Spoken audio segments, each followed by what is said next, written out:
جس کی تاریخ 19 اپریل رکھی گئی، تو انشاءاللہ 19 اپریل کو پاکستان تحریک انصاف اپنے حتمی جو دلائل ہیں ہمیں امید ہے کہ مکمل کر لیں گے، اور پھر اس کے بعد جو بھی بقیہ کوئی کارروائی ہے، اگر ریبٹلز ہیں ہونے کے بعد، ہمیں امید ہے کہ اسی مہینے اس کیس کا فیصلہ محفوظ ہو جائے گا۔ تو یہ ایک خوش آئند پیش رفت ہے۔ میں آپ کو یہ بتاتا چلوں کہ اب تک پاکستان تحریک انصاف نے اپنا وہ جو پرانا سلسلہ تھا وہ جاری رکھا، اور ایک 8ویں ترمیم ریٹ پٹیشن تھی جو انہوں نے اسلام آباد ہائی کورٹ میں داخل کی تھی، جس میں انہوں نے یہ استدعا کی تھی کہ اکبر بابر کو کیس سے الگ کیا جائے اور اس کے کچھ جو ڈاکومنٹس ہیں وہ خفیہ رکھے جائیں۔ بہرحال اللہ کے کرم سے وہ 8ویں ریٹ پٹیشن بھی اسلام آباد ہائی کورٹ نے پچھلے ہفتے مسترد کر دی۔ تو یہ ہمارے لیے بڑی اطمینان کی بات ہے کہ 7.5 سالوں میں عمران خان جو انصاف کی بات کرتا ہے، مدینے کی ریاست کی بات کرتا ہے، آج تک کیس سے بھاگنے کے لیے، احتساب سے بھاگنے کے لیے، انصاف سے بھاگنے کے لیے حتی الوسع وہ کوشش کر رہے ہیں۔ جو سب سے اہم ترین ایک پیش رفت ہے وہ ہم آپ کے سامنے رکھنا چاہتے ہیں، وہ 11 اکاؤنٹس کے حوالے سے ہے کہ 11 اکاؤنٹس پاکستان تحریک انصاف نے اپنے ان سے لا تعلقی کا جو اظہار کیا ہے، اور یہ لکھ کے کیا ہے، جو 15 مارچ کو انہوں نے رپورٹ جمع کرائی تھی۔ یہ وہ اکاؤنٹس ہیں جن کو اسد کیسر، شاہ فرمان، عمران اسماعیل اور جو پارٹی کی ٹاپ قیادت ہے وہ اس کو آپریٹ کرتی تھی، اور یہ بھی پاکستان تحریک انصاف نے خود لکھ کے دیا ہے۔ یعنی انہوں نے یہ کہا ہے کہ یہ جو 11 اکاؤنٹس ہیں جن کو ان کی جو یہ قیادت آپریٹ کرتی تھی، یہ غیر قانونی طور پہ کھولے گئے۔ اس میں جو رقم آئی اس سے پی ٹی آئی کا کوئی تعلق نہیں ہے، اور نہ ہی ان اشخاص کو یہ اختیار تھا کہ وہ یہ اکاؤنٹس کو آپریٹ کریں۔ تو ایک طرف تو وہ اپنی ٹاپ لیڈرشپ کو لکھ کے انڈائٹ کر رہے ہیں کہ انہوں نے غیر قانونی اکاؤنٹس آپریٹ کیے، دوسری طرف ان کے خلاف کسی قسم کی کوئی کارروائی نہیں کر رہے، کسی قسم کی کوئی شو کاز نوٹس ان کو نہیں جاری کیا کہ بھئی آپ یہ غیر قانونی طور پہ اکاؤنٹس کیوں استعمال کر رہے تھے۔ لیکن اس میں ایک اور دلچسپ پہلو ہے، اور وہ یہ ہے کہ جو 11 اکاؤنٹس تھے اس میں کم از کم 2 اکاؤنٹس کے ہمارے پاس دستاویزی ثبوت آ گئے ہیں، اور وہ ثبوت یہ ہے کہ پاکستان تحریک انصاف نے یہ دعویٰ کیا ہے کہ یہ 11 اکاؤنٹس ان کو 2018 یعنی اسٹیٹ بینک سے جب ریکارڈ آیا تب ان کو پتہ چلا، جبکہ 2012 دسمبر میں 2 اکاؤنٹس کو پاکستان تحریک انصاف کی مرکزی قیادت اپنے دستخطوں سے آپریٹ کر رہی تھی۔ سردار اظہر طارق خان جو پاکستان تحریک انصاف کے اس وقت مرکزی فائنانس سیکرٹری تھے، ہمارے پاس دستاویزی ثبوت آ گئے ہیں کہ وہ ان اکاؤنٹس کو آپریٹ کر رہے تھے آن behalf of P T I. نہ صرف یہ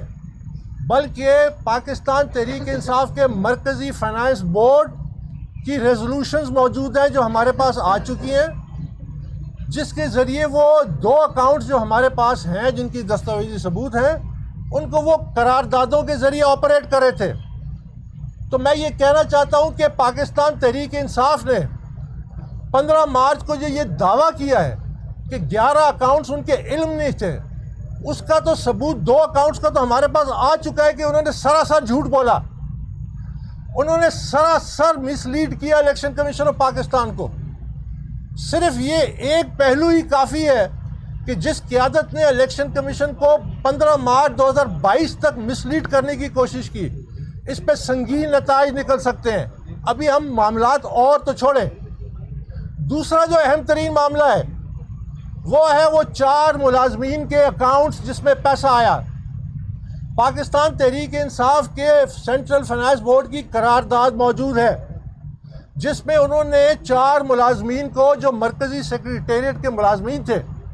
ان کو اختیار دیا کہ وہ یہ پیسے جمع کرے پاکستان تحریک انصاف کے نام پہ پاکستان میں اور بیرون ملک سے، جو کہ ہوا۔ جو ان کے سینٹرل فائنانس سیکرٹری آج سراج احمد نے ایک رپورٹ میں تصدیق کی کہ ان اکاؤنٹس میں پیسہ آیا ہے. یہ 4 خفیہ اکاؤنٹس میں کروڑوں روپے سے زیادہ ہنڈی اور مختلف ذرائع سے پیسہ آیا جو ان کے ذاتی اکاؤنٹس میں آیا. ان سے کیش چیک سائن کرائے گئے اور وہ پیسہ نکالا گیا. یہ منی لانڈرنگ کے زمرے میں بھی آتا ہے. تو میں یہ دعویٰ کرتا ہوں، آج یہ مطالبہ کرتا ہوں کہ ان تمام خفیہ اکاؤنٹس کی جو دستاویزی ثبوت اب پبلک ریکارڈ کا حصہ ہیں، اس کی تحقیقات کی جائے، اس کی FIA کے ذریعے تحقیقات کی جائے. یہ کیس اپنی جگہ پہ، یہاں شواہد اپنی جگہ پہ، اس پہ فیصلہ انشاءاللہ جلد از جلد آ بھی جائے گا. لیکن یہ ایک بڑا گھناؤنا جرم کیا ہے پاکستان تحریک انصاف کی مرکزی قیادت نے، جو ملازمین کے اکاؤنٹس کو استعمال کیا ہے ڈونیشنز ریسیو کرنے کے لیے، اور پھر اس کو چھپا کے بیٹھے ہوئے ہیں، جبکہ ہم نے دستاویزی ثبوت دیے اور اس کو انہوں نے تسلیم کیا. اور وہ دستاویزی ثبوت میں اس وقت کے جو فائنانس بورڈ کے ممبران تھے، عامر کیانی، سیف اللہ نیازی، طارق شیخ، سردار اظہر طارق، کرنل یونس علی رضا، یہ ان کے نام لکھے ہوئے ہیں. یہ موجود ہیں آج ادھر ہی. پاکستان تحریک انصاف کے وہ جو 4 ملازمین ہیں مرکزی سیکریٹریٹ میں، وہ آج موجود ہیں. یہ بہت جلد اس کی تحقیقات ہو سکتی ہے. اس کی انویسٹیگیشن آج شروع ہونی چاہیے. یہ میں مطالبہ کر رہا ہوں اس نئی حکومت سے کہ ان کی آج تحقیقات ہونی چاہیے کہ پتہ چلے کہ کتنے بڑے پیمانے پہ منی لانڈرنگ ہوئی ہے، پرائیویٹ اکاؤنٹس میں کتنا پیسہ آیا ہے، جن کے احکامات پہ آیا ہے، اور وہ پیسہ کیش چیک کے ذریعے جو نکال کے گئے ہیں ان لوگوں کو اکاؤنٹیبل کرنا چاہیے. تو یہ میرا آج ایک دوسرا اہم پہلو تھا جو میں آپ کے سامنے لانا چاہتا تھا. ساتھ ہی ساتھ میں یہ کہنا چاہتا ہوں کہ عمران خان نے آج کل کنسپیریسی کی بات کی کہ ان کے خلاف کنسپیریسی ہوئی ہے اور ریجیم چینج اور یہ بڑے بڑے دعوے کیے. میں یہ کہتا آ رہا ہوں پچھلے 7 سالوں سے، దివ్య వనమొక వైపు తీర్థ జలమొక వైపు నడుమ منصفوں سے بھی، تمام منصفوں سے اور تمام اداروں سے، کہ جب ایک سیاسی جماعت کی غیر قانونی فنڈنگ ہوتی ہے، جب اس کو بیرون ملک سے کمپنیاں فنڈ کرتی ہیں، جب بھارتی شہری پاکستان تحریک انصاف کی فنڈنگ کرتے ہیں اور وہ سیاسی جماعت پھر اقتدار میں آتی ہے، یہ ہوتی ہے سازش، یہ ہوتی ہے ملک کے خلاف سازش. اور اس کے شاخسانے آپ آج دیکھ رہے ہیں، اور میں اس کا بھی ذکر کروں گا. میں نے اس وقت کہا تھا کہ یہ قومی سلامتی کا معاملہ ہے جب ایک سیاسی جماعت کی غیر ملکی فنڈنگ ہو، غیر ملکیوں کی ہو، غیر ملکی کمپنیوں کے ذریعے ہو، بھارتی شہری کے ذریعے ہو، دبئی سے ہو ہنڈی کے ذریعے، خان صاحب کے جو دوست ہیں وہاں سے بھیجتے رہے ہیں. یہ تمام تفصیلات جب یہ 4 ملازمین کے اکاؤنٹس کا معاملہ کھلے گا یہ سب سامنے آ جائے گا. یہ ہے قومی سلامتی کو رسک، یہ ہے وہ نیشنل سیکیورٹی ایشو جس کی ہمیں تحقیقات کرنی چاہیے تھی. کل تک جب ٹرمپ کا وائٹ ہاؤس عمران خان کی حمایت کرتا تھا تو امریکہ پاکستان کا دوست تھا. آج جب بائیڈن کا وائٹ ہاؤس عمران خان کے ٹیلی فون بھی نہیں اٹھاتا، نہ اس سے بات کرنا پسند کرتا ہے، تو امریکہ ہمارا دشمن بن گیا. یہ صرف ایک اقتدار کی جنگ ہے، اقتدار کی جنگ ہے جو عمران خان لڑا ہے اور لڑ رہا ہے، اور پاکستان کے جو بنیادی مفادات ہیں ان کو داؤ پہ لگا رہا ہے. اور یہ پاکستان کے بنیادی مفادات کو داؤ پہ لگانا انتہائی تشویشناک عمل ہے، کیونکہ لیڈروں کی ذمہ داری ہوتی ہے کہ وہ انتشار سے ملک کو نکالیں، نہ کہ انتشار میں ڈالیں. میں عمران خان سے یہ پوچھتا ہوں کہ وہ کس منہ سے کھڑے ہو کے بھارت کی تعریف کرتا ہے، بھارت کی فورن پالیسی کی تعریف کرتا ہے، جو 1965 کے شہید اور غازی تھے، جو ہمارے ہیرو سے، squadron leader MM Alam, squadron leader Rafiqui, flight lieutenant Younis, major شہید عزیز بھٹی، کیپٹن میجر طفیل، وہ کیپٹن سرور، اور ایسے 20 جو شہید ہوئے 71 کی جنگ میں، جو شہید ہوئے اور غازی ہوئے. یہ ان کی توہین ہے. آپ کیسے ہمارے دشمن ملک کی تعریف کرتے ہیں جس نے پاکستان کو 2 لاکھ کیا، جس نے پاکستان کے خلاف کوئی کسر نہیں چھوڑی سازش کی، جس نے پاکستان کو ہر فورم پہ نقصان پہنچایا. اگر آپ کو بھارت اتنا ہی پسند ہے تو آپ بھارت چلے جائیں، آپ کا پاکستان میں کوئی ضرورت نہیں ہے. یہاں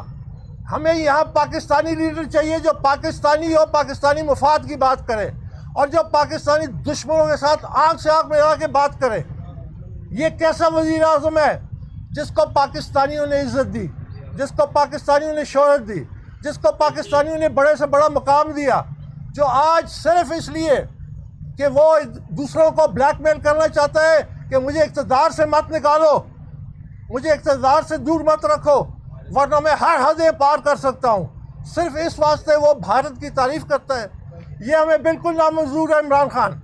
یہ پاکستان تحریک انصاف کو نامنظور ہے، یہ ہمارے منشور کی دھجیاں آپ نے اڑائی ہیں، اس کو ہم کسی صورت قبول نہیں کریں گے۔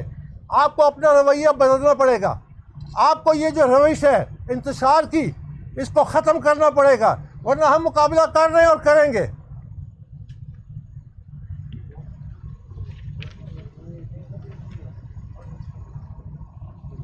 اب میں آپ کو ایک اہم ترین بات بتانا چاہتا ہوں۔ لیڈرز جو ہوتے ہیں ان کو حوصلہ چاہیے ہوتا ہے، لیڈرز کو برداشت کرنا چاہیے۔ میں نے 7.5 سال اس کیس میں، میرے پاس بھی بڑے موقع ہیں کہ میں فیض یاب ہو سکتا تھا، میرے پاس بھی بڑی مجھے دھمکیاں ملی، مجھے قتل کی دھمکیاں ملی، مجھ پہ آپ نے جعلی کیسز بنائے، لیکن میں نے کبھی اداروں کو بدنام کرنے کی کوشش نہیں کی۔ یہ کیس بڑی بری طرح مینج ہوا۔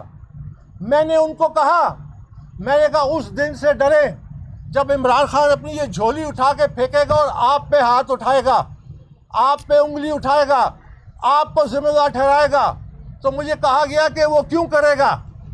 میں نے کہا because he bites the hand that feeds ہم، یہ اس کے تخم میں ہے۔ میں نے کہا کہ وہ آپ کو الزام مورد الزام ٹھہرائے گا کیونکہ وہ پرفارم نہیں کر سکتا، اور اس کی ایک اور خصلت ہے کہ وہ اپنی ناکامی دوسروں کے سر ڈالتا ہے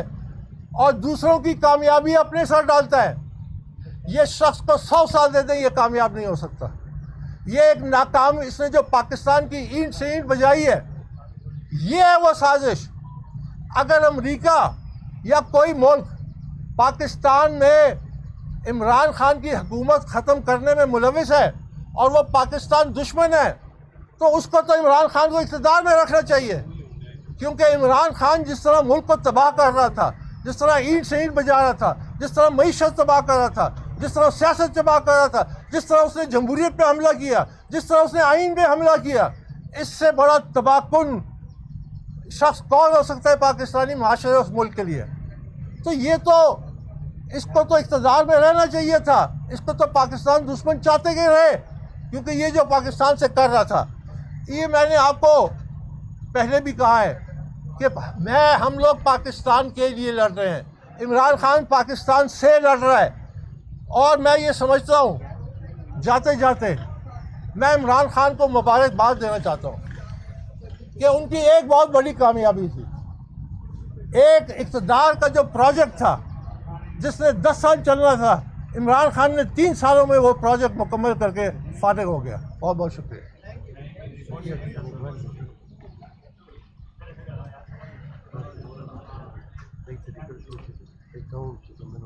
میں یہ صرف گزارش کر دوں کہ میں پہلے بھی جب یہ حالانکہ مجھ پہ الزامات لگاتے ہیں، میں نے مسلم لیگ نون کی جو پہلے حکومت تھی، میں نے 2 خط لکھے تھے۔ میں نے کہا اس کیس کی انویسٹیگیشن کریں FIA کے ذریعے۔ ایک خط میں نے لکھا اس کے بعد جب انٹیریئر منسٹر تھے احسن اقبال، اور میں نے اس کا جواب تک نہیں ملا۔ آج میں نے جیسے شروع میں کہا کہ یہ جو 4 ملازمین کے اکاؤنٹس ہیں، ان کا ثبوت ریکارڈ کا حصہ ہے،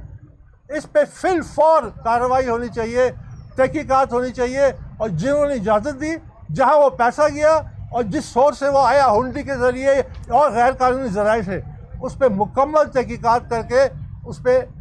قانون کو لاگو کرنا یہ لازمی ہے۔ بہت بہت شکریہ۔ وہ اپنی آرگومنٹ